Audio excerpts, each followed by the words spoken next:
সংলাপের মাধ্যমে বাংলাদেশের শান্তি ও আস্থা ফেরাতে সহযোগিতায় প্রস্তুত জাতিসংঘ, জানালেন অ্যান্টনিও গুতেরেস। নির্বাচনী সংস্কার করে ভোট চায় বিএনপি, জাতীয় ঐক্যে গুরুত্ব জামায়াতের, সংবিধান সংস্কারে জোর এনসিপি। মাগুরায় শিশু ধর্ষণের দায় স্বীকার করে আদালতে আসামি হিটু শেখের জবানবন্দি। বুয়েট শিক্ষার্থী আবরার ফাহাদ হত্যা মামলায় ডেথ রেফারেন্স ও আপিলের রায় কাল।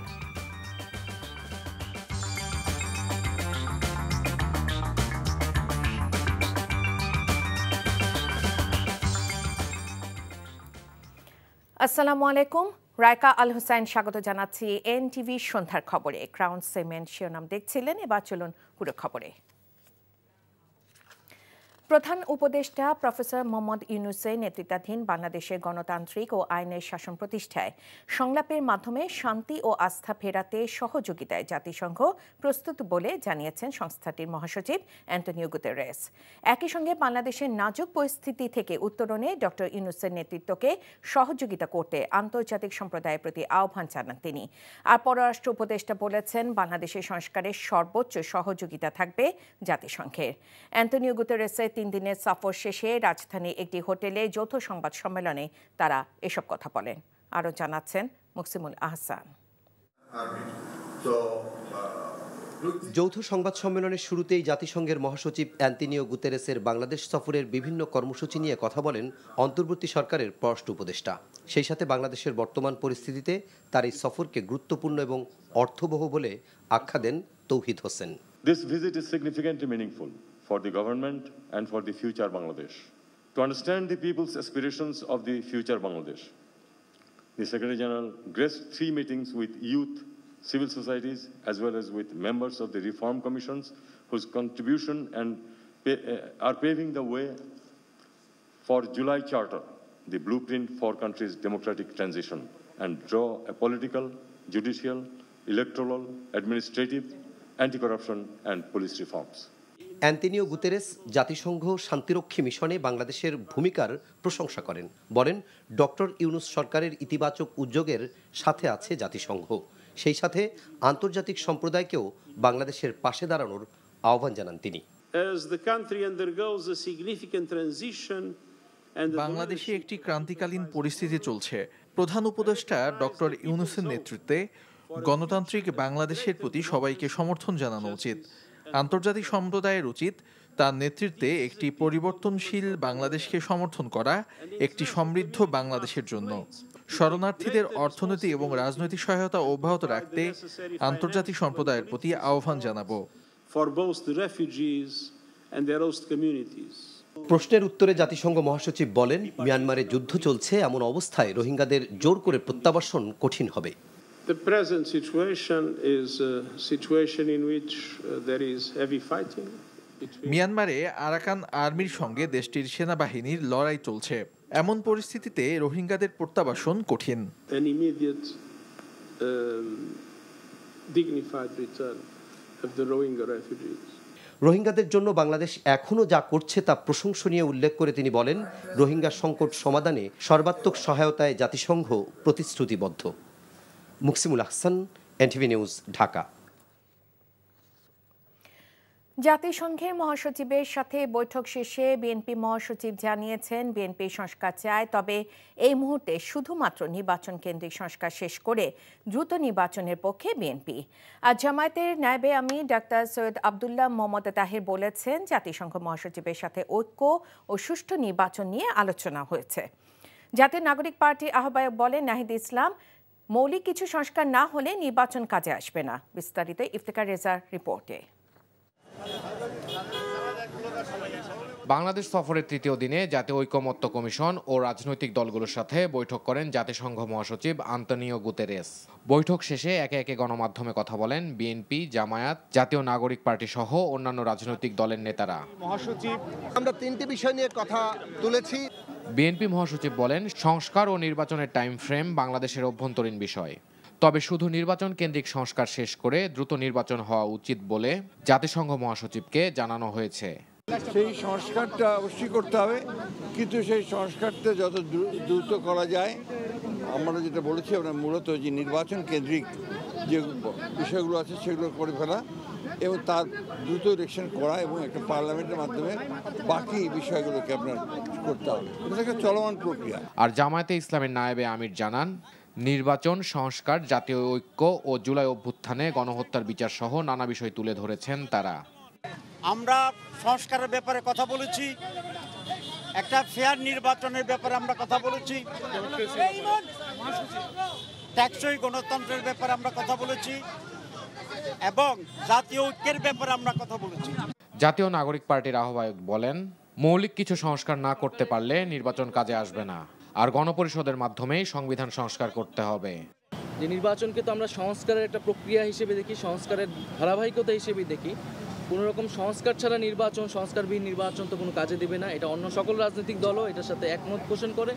এখানে মতপার্থক্যগুলো হচ্ছে কোন সংস্কারটা কখন হবে, ইলেকশনের আগে কখন হবে, কত পরে কতটুকু হবে, সেটা আমরা মনে করি যে জুলাই সনদের মধ্যেই আমরা সেটার বাস্তবায়ন হলে সেই যেই মতপার্থক্যগুলো সেগুলো কিন্তু কেটে যাবে এবং আমরা একটা ঐক্যমতে আসলে আসতে পারবো। এর আগে রাজধানীর গুলশানে ঢাকাস্থ জাতিসংঘ কার্যালয়ে আলোকচিত্র প্রদর্শনীর উদ্বোধন করেন Antonio Guterres. Iftekhar Reza, NTV news, Dhaka. 164 ধারায় স্বীকারোক্তিমূলক জবানবন্দি দিয়েছে নিহত শিশু আসিয়ার ধর্ষক হিটু শেখ। বিকেলে Magura senior judicial magistrate Sabyasachi রায়ের কাছে আসামি হিটু শেখ উপস্থিত হয়ে 164 ধারায় জবানবন্দি দেন। রিমান্ডে থাকা অবস্থায় কড়া নিরাপত্তার মধ্য দিয়ে মাগুরা পুলিশের সুপারের গাড়িতে সকালে আদালতে হাজির করা হয় হিটু শেখকে। জবানবন্দি শেষে আদালত থেকে আসামি হিটু শেখকে কড়া পুলিশি পাহারায় প্রথমে মাগুরা কারাগার, পরে বিকেলে ঝিনাইদহ জেলা কারাগারে পাঠানো হয়। এ মামলায় অন্য 3 আসামি সজীব শেখ, রাতুল শেখ ও তার মা জায়দা খাতুন পুলিশ রিমান্ডে রয়েছে।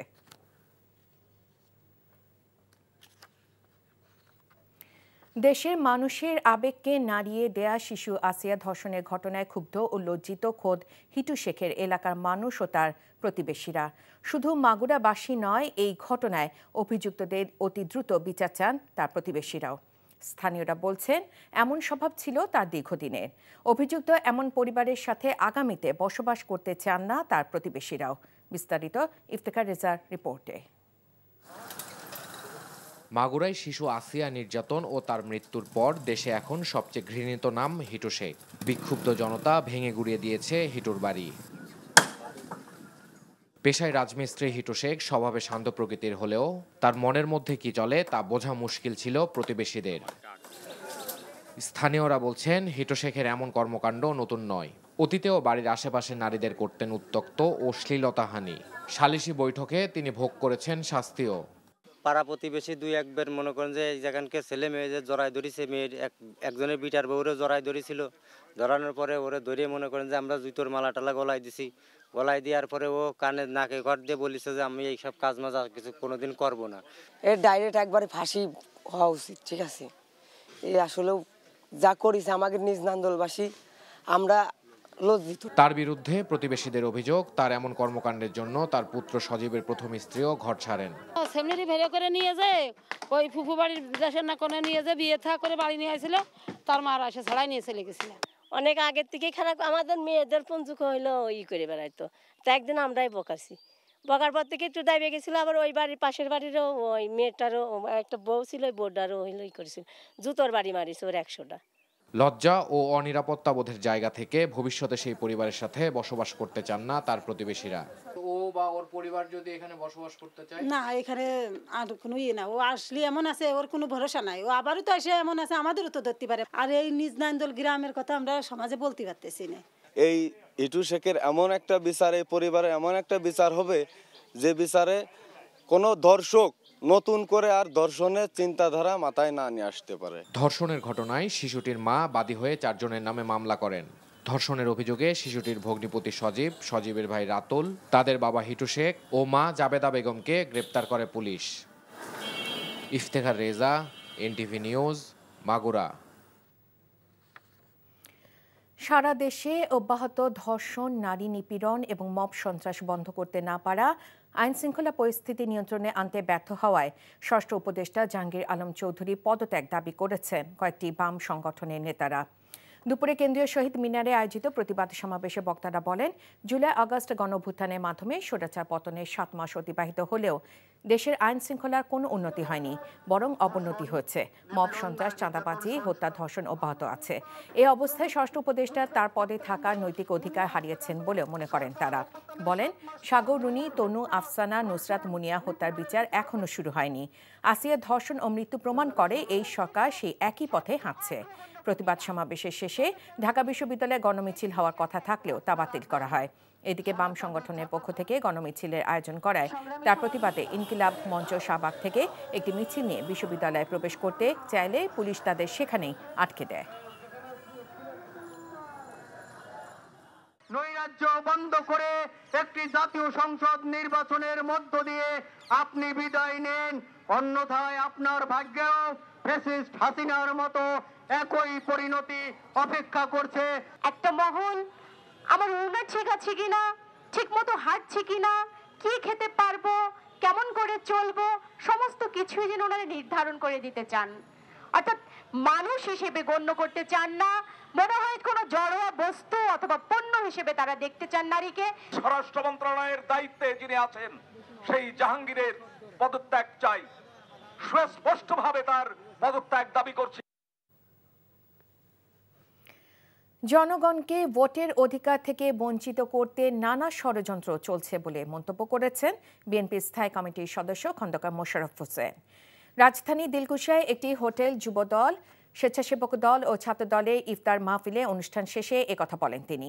দ্রুত নির্বাচনের রোডম্যাপ ও তারিখ ঘোষণা করে অন্তর্বর্তী সরকারকে জনগণের কাছে ক্ষমতা হস্তান্তরের আহ্বান জানান খন্দকার মোশাররফ। অনুষ্ঠানে বিএনপি সিনিয়র যুগ্ম মহাসচিব রুহুল কবির রিজভী জানান, আগামী জাতীয় নির্বাচনে নিয়ে তামাশা ও অন্তরালে নীল নকশা আঁকা হচ্ছে কিনা তা নিয়ে জনগণের মধ্যে আশঙ্কা তৈরি হচ্ছে। বলেন, কোনো সংস্কারই চূড়ান্ত নয়, অন্তর্বর্তী সরকারের করা সংস্কার 40 বছর পরও ব্যর্থ হয়ে যেতে পারে।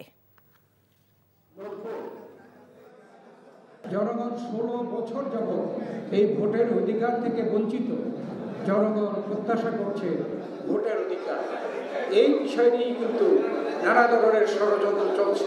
মানুষ মনে করছে আসন্ন নির্বাচন নিয়ে একটা তামাশা তৈরি হচ্ছে কিনা।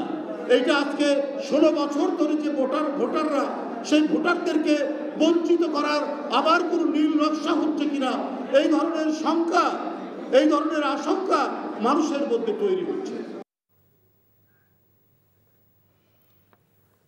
দেশে কোনো অবস্থাতে আওয়ামী জাহিলিয়াতে ফিরতে দেয়া হবে না বলে জানিয়েছেন জামায়াতে ইসলামের আমির ডাক্তার শফিকুর রহমান। সন্ধ্যায় বাংলাদেশ চীন মৈত্রী আন্তর্জাতিক সম্মেলন কেন্দ্রে রাজনৈতিক দলের নেতা ও বিশিষ্টজনদের সম্মানে জামায়াত আয়োজিত ইফতার মাহফিলে তিনি একথা বলেন। দেশ পুনর্গঠনে সবার আলাদা পরিকল্পনা থাকতে পারে জানিয়ে দেশের স্বার্থে সবাইকে ঐক্যবদ্ধ থাকার আহ্বান জানান তিনি। প্রয়োজনীয় সংস্কার শেষে যৌক্তিক সময় নির্বাচন দিতে হবে বলেও জানান তিনি। সংস্কারের নামে অযৌক্তিক সময়ক্ষেপণ না করার আহ্বান জামায়াত আমিরের। দ্রুত জামায়াতের নেতা এটিএম আজহারুল ইসলামের মুক্তির দাবি জানান তিনি।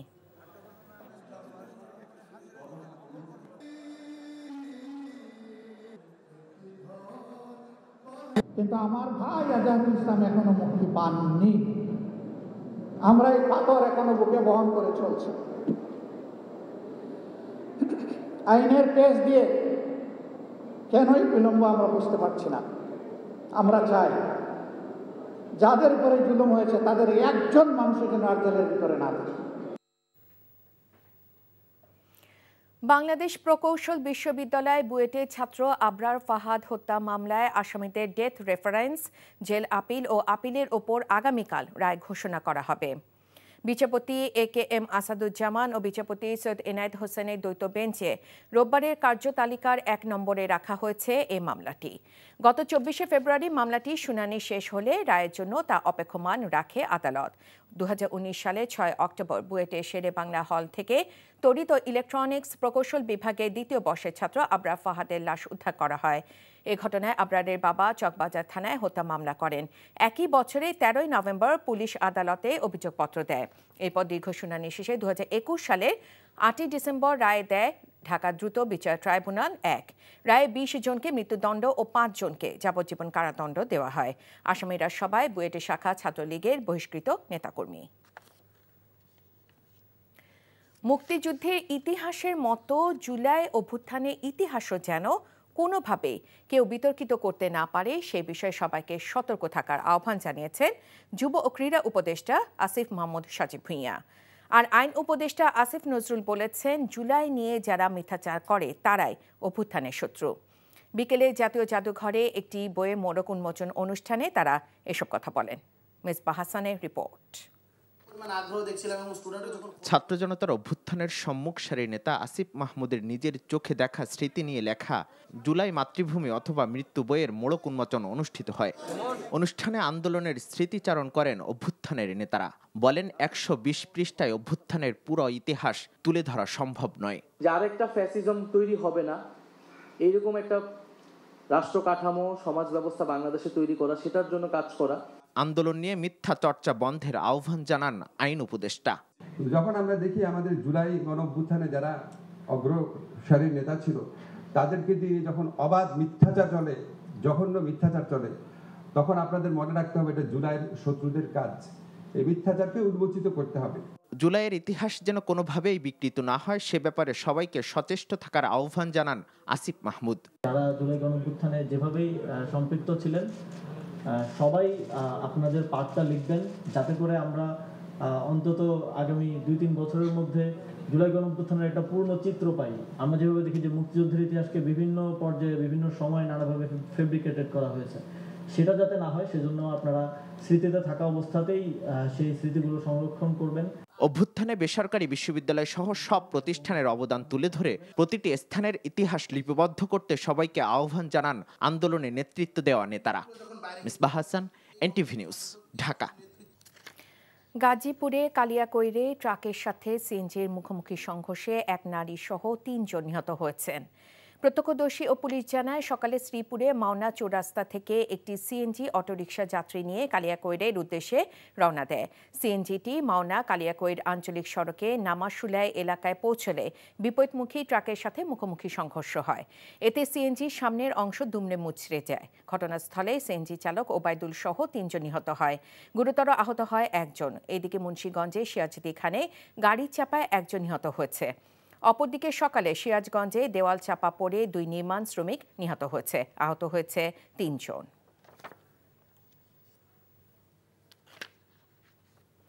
এলডিসি উত্তরণে চ্যালেঞ্জ মোকাবেলায় বাংলাদেশকে এখন থেকেই সব ধরনের প্রস্তুতি নেয়ার তাগিদ দিয়েছেন সিপিডি নির্বাহী পরিচালক ফাহমিদা খাতুন। এজন্য কর কাঠামো থেকে শুরু করে আমদানি রপ্তানি ও বাণিজ্য নীতি ঢেলে সাজানোর পরামর্শ দিয়েছেন তিনি। সকালে রাজধানী এফডিসিতে ডিবেট ফর ডেমোক্রেসি আয়োজিত এলডিসি গ্র্যাজুয়েশনের চ্যালেঞ্জ নিয়ে ছায়া সংসদ বিতর্ক প্রতিযোগিতায় এসব কথা বলেন তিনি। বলেন, বিগত সরকারের আমলে অর্থনৈতিক ক্ষেত্রে দেওয়া তথ্য উপাত্তে অসঙ্গতি ছিল। রাজনৈতিক উদ্দেশ্যে এসব তথ্য ব্যবহার করা হয়েছে। বক্তারা বলেন, বিগত সরকারের আর্থিক খাতে অনিয়ম দুর্নীতির কারণে আগামী বছর এলডিসি গ্র্যাজুয়েশনের চ্যালেঞ্জে পড়ার শঙ্কা রয়েছে। এজন্য একটি বিশেষজ্ঞ টিম গঠনের সুপারিশ করা হয়।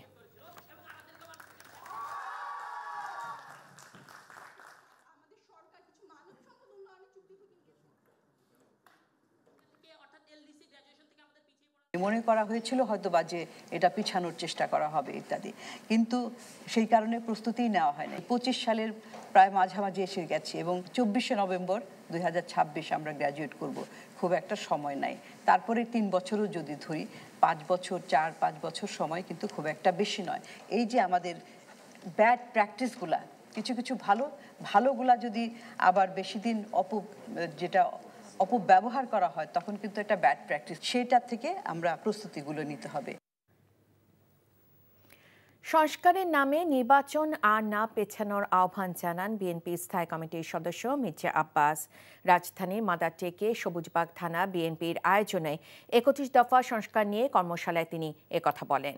মির্জা আব্বাস বলেন, একটি পুরনো এবং একটি নবগঠিত দল নির্বাচনে খুব বেশি সুবিধা করতে পারবে না।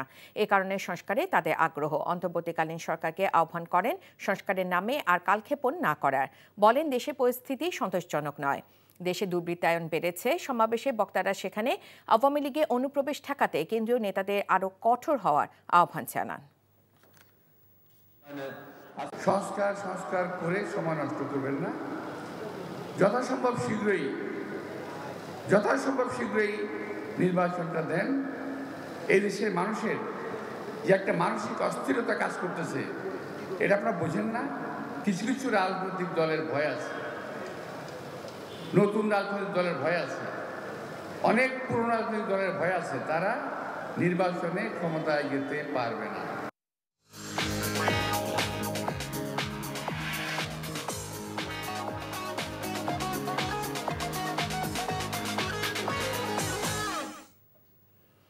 মার্কেন্টাইল ব্যাংক অর্থনীতির খবর।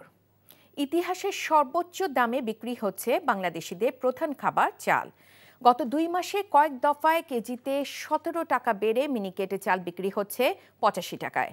10 টাকা বেড়ে BR28 চালের দাম উঠেছে 62 টাকায়।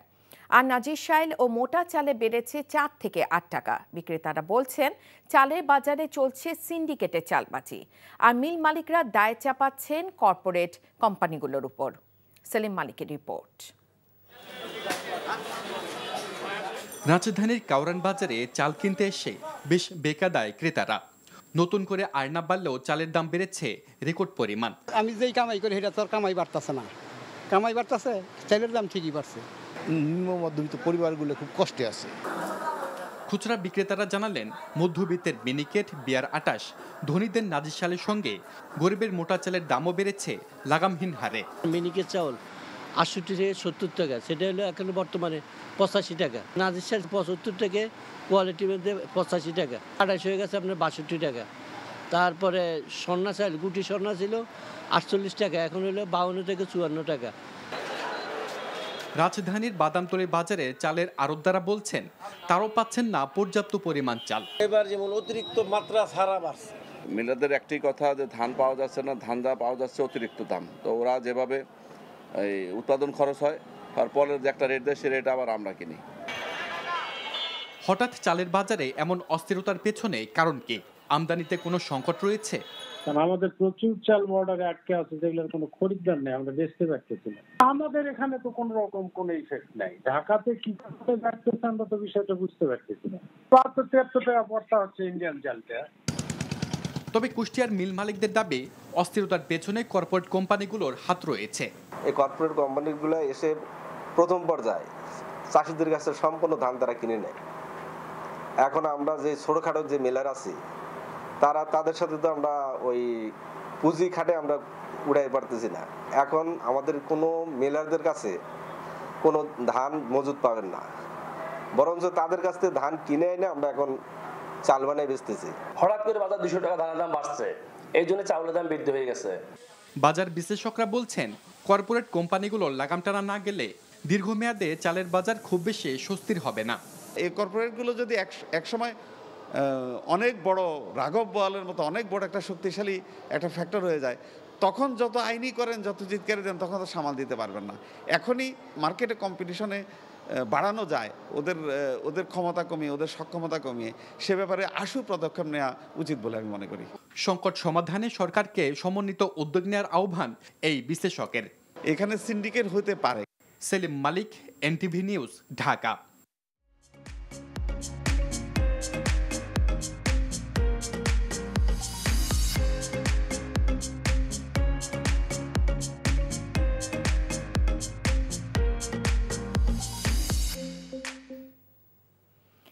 সারা লাইফস্টাইল ঈদ কেনাকাটার খবর। ঈদ উল ফিতর ঘিরে জমে উঠেছে চাঁদপুরের ঈদের কেনাকাটা। ভিড় এড়াতে আগে ভাগে কেনাকাটায় ব্যস্ত জেলার বাসিন্দারা। জেলার শপিং মল সহ বিভিন্ন মার্কেটে লেগেছে ঈদের আমেজ। অভিজাত বিপণী বিতান, শপিং মল, মার্কেট, ছোট বড় ব্র্যান্ডের দোকানগুলোতে ধুম পড়েছে কেনাকাটার। ক্রেতারা বলছেন অন্যান্য বছরে রোজায় বিকেলে বা সন্ধ্যার পর কিছুটা ভিড় হতো, তবে এবছর আগের তুলনায় মানুষের ভিড় বেশি। কেনাকাটা বৃদ্ধি পাওয়ায় বিক্রেতাদের মুখেও হাসি, তবে পোশাকের অতিরিক্ত দামের অভিযোগ ক্রেতাদের।